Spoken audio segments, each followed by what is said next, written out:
Hola, muy buenas tardes a todos y bienvenidos a un nuevo programa del canal de Vicente Fuentes y de la web ufopolis.com. El manuscrito Voynich, posiblemente el libro más misterioso de todos los tiempos, suma nuevos datos y teorías a todas las investigaciones anteriores y en este programa vamos a estudiar los últimos hallazgos que se han realizado desde que en la Universidad de Bedfordshire en el Reino Unido se anunciara que se habían descifrado, o pensaban ellos que se habían descifrado al menos 10 palabras, entre ellas cilantro o taurus, gracias a los dibujos de los que venían acompañadas a sus lados las mismas. Aunque hasta ahora nadie en el mundo ha sido capaz de darle un sentido, realmente un sentido al enigma que se propone en el idioma del texto del manuscrito en cada una de las áreas que la componen, dígase la sección de astronomía, la botánica y las recetas farmacéuticas o alquímicas. Lo cierto es que el pasado 5 de septiembre en una publicación llamada The Times Literary Supplement, un investigador llamado Nicholas Gibbs utilizó un método para equiparar cada una de las letras del manuscrito como si fueran abreviaturas de fonemas del latín, tratándolo así y empezando desde la parte de la sección del herbario como una guía para la salud y el bienestar de las mujeres de clase alta medievales. Pues este señor ha cogido y ha dicho que era como una guía para exponer los beneficios de los baños de los manantiales de la región de Pozzuoli, que sería como una zona volcánica de Nápoles en Italia. Una guía para las mujeres de clase alta. La teoría incluye puntos relacionados con la salud del cuerpo, medicinas antiguas relacionadas con la antigua Grecia y mostraría lo que sería pues la flor, la raíz, la hoja, el agua, la decocción, la mezcla y también los momentos astronómicos y astrológicos entre las palabras predominantes con las que debe realizarse la receta, exponiendo que además es que en la Edad Media la medicina tenía un elemento supersticioso. Gibbs imprime un aire, como vemos, bastante novedoso al estudio del manuscrito Voynich, ya que incluye la importancia de los baños, y estos dibujos de los baños pues los podemos ver en el manuscrito Voynich, y la elección de los mismos como complemento de la medicina más tradicional de la antigua Grecia, heredada de figuras como Hipócrates, este gran médico griego, así como la ingesta completamente definida y exacta de hierbas, también perfectamente definidas para cada una de las partes del cuerpo, y todo esto vendría perfectamente marcado según el estudio en la base escrita y dibujada en el manuscrito. Gibbs además se propuso decodificar los grandes mapas que aparecían y que no habían sido identificadas por ningún cartógrafo en la historia, exponiendo que había sido además una mano completamente diferente la que había ilustrado cada sección, algo descartado desde hace años. Pues esto ha cogido el señor Nicholas Gibbs y ha dicho que sí, que cada una de las secciones pues las ha hecho una persona diferente, algo que es totalmente novedoso. El mapa que aparece correspondería a los principales puertos del Mediterráneo del siglo XV. Ha llegado a exponer que de un proyecto anterior dedicado exclusivamente a las cruzadas se encontró con un manuscrito de 1487 del libro de viaje de Conrad Grunenberg de su peregrinación a Jerusalén. Un manuscrito que estaba lleno de ilustraciones de puertos marítimos medievales.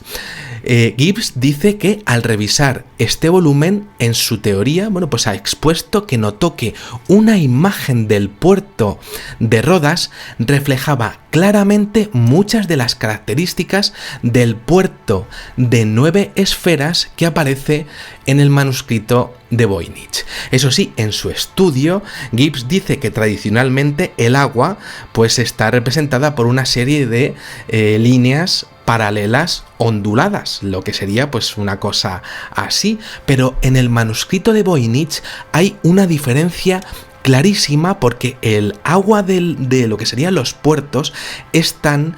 el agua está representada por motivos estrella, algo que desde luego pues no debería de ser así. Aquí, según él, tendríamos una nueva piedra para comenzar a desarrollar una nueva investigación en estos motivos estrella. Bien, además ha estudiado en profundidad el manuscrito y ha llegado a conclusiones fascinantes, completamente fascinantes. En el tema de la lengua no se mete mucho más allá de lo que hemos hablado, de la reducción de lo que serían estos fonemas al latín, algo de lo que hablaremos largo y tendido en este programa, en 2 partes, pero sí que ha hablado de los dibujos. Ha estudiado los mismos y ha llegado a la conclusión de que no fue una sola mano, una sola persona la que los confeccionó. Los artistas dedicados a ilustrar el manuscrito de Voynich iban desde el más competente de todos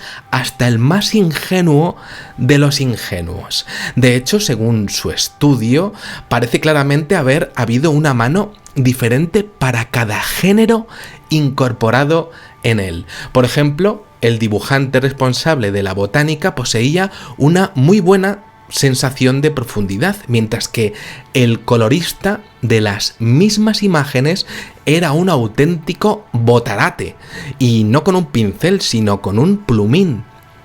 El artista de varios vasos cilíndricos y bulbosos que aparecen en el manuscrito Voynich tenía un gran ojo para el detalle, pero absolutamente ninguna, lo que sería ninguna sensación de profundidad,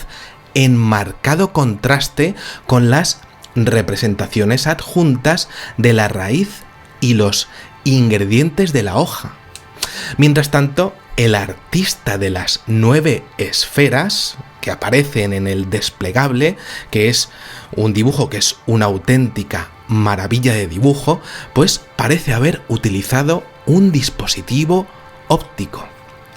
En base a la teoría de Gibbs, interesantísima a nivel artístico, como vemos, pero irresuelta aún a nivel lingüístico, una de las conclusiones más curiosas es que en el manuscrito Voynich se dan una gran cantidad de detalles en las recetas, pero solo cuando es necesario dar esos detalles. Luego estamos ante un auténtico tratado médico ginecológico dedicado a la mujer, según él. Nada más que se ha conocido su estudio, la controversia, pues evidentemente ha saltado pues muy rápido entre los expertos, ya que hablamos de un lenguaje que ni siquiera los mejores decodificadores del segundo gran conflicto del siglo XX contra Alemania, Italia y Japón, pues pudo resolver, y de hecho los estudiosos más aventajados en lenguas, pues claro, pues evidentemente pues estos señores pues derribaron rápidamente la teoría lingüística. Ha habido un montón de gente que ha saltado y ha dicho que esta teoría no es válida. Lo que se proponía era muy interesante como vía para el futuro y para hacerlo con otros idiomas y con otras frecuencias, con diferentes conjuntos de palabras, incluso de diferentes páginas, en este problema que podemos denominar antológico para la mente humana de resolver, pero han comentado que no era válida, que esta vía no era válida. René Zandbergen, ingeniero aeronáutico y conocido experto del manuscrito Voynich, expuso que el método de Nicholas Gibbs era, pues finalmente, recortar trozos genéricos de historia sin evidencia real, sacando 2 líneas que no generaban realmente nada significativo. Un nuevo debate para decodificar los 170.000 glifos del libro, a sumar, como vemos, con las decenas existentes desde su adquisición en 1912 por el anticuario Wilfrid Voynich. Se sabe gracias a investigaciones de la Universidad de Arizona del año 2009, que este pergamino es del año 1400, de principios del año 1400 y posiblemente del norte de Italia, por las almenaras que aparecen en algunos de los dibujos similares a las de los castillos de esa zona del mundo, y además por los atuendos de las mujeres que aparecen en diferentes partes del libro. Luego, parte de la teoría podría ser válida, al menos una parte de esa teoría. Se conoce también que fue propiedad del emperador Rudolf II de Habsburgo en Praga a principios del siglo XVII. Se sabe que todos los manuscritos son de la misma edad y que no fueron empacados posteriormente, pero la rareza de los dibujos de las plantas inexistentes, con el idioma también inexistente y a la vez práctico, perfecto y fluido, junto con las dudas e incertidumbres sobre el método de la datación por carbono 14 con algunos materiales, a día de hoy sigue permitiendo dudar a los investigadores sobre si el texto pudo ser más temprano de lo que se cree. Un viajero en el tiempo, un universo paralelo, demasiado pronto para decirlo, y quizá una teoría demasiado extravagante a nivel académico. Extravagante, sí, pero es que claro, los patrones semánticos de la lengua, lo que serían los patrones, la idiosincrasia de la lengua que aparece, nos permite comenzar a pensar en una mente demasiado avanzada para nuestra especie. Según los expertos, quien lo escribió no era como nosotros, no tenía el cerebro estructurado como nosotros. Veamos, al manuscrito Voynich se le ha perdido 2 veces la pista, pero lo más intrigante, más allá de incluso de un extrañísimo mapa desplegable de 6 páginas de largo con 6 islas conectadas por calzadas, castillos y un volcán. Lo más intrigante no es esto, no es eso, es que el voynichés, este idioma, según Zambergen,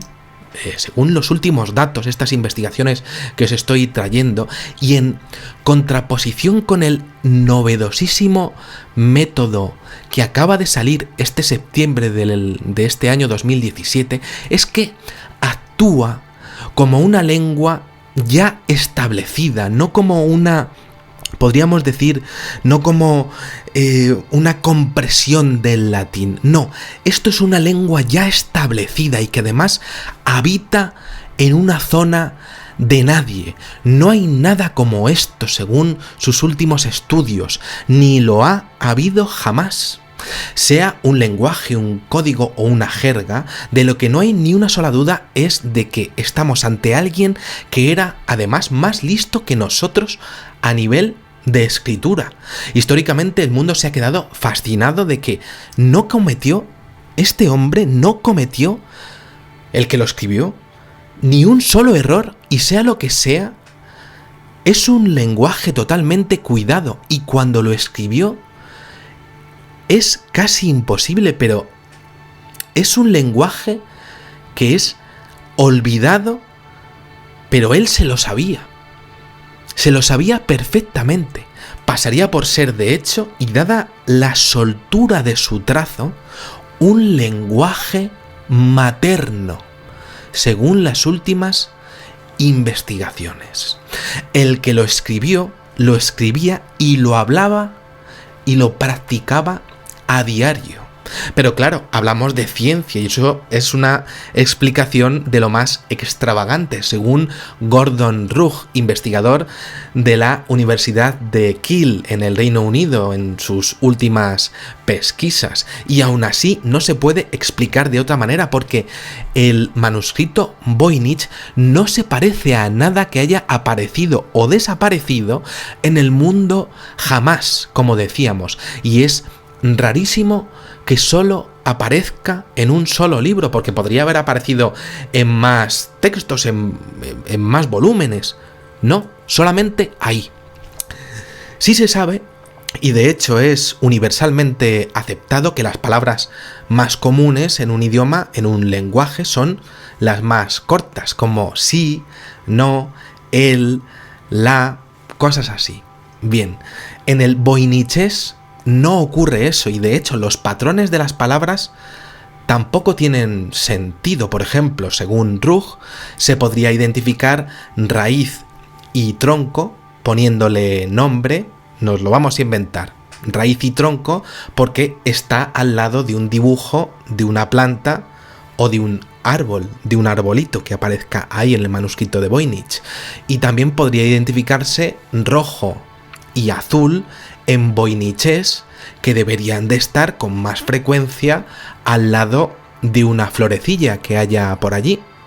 en el manuscrito. Estas palabras deberían de verse y deberían de identificarse con más frecuencia, pues al lado de lo que sería, pues,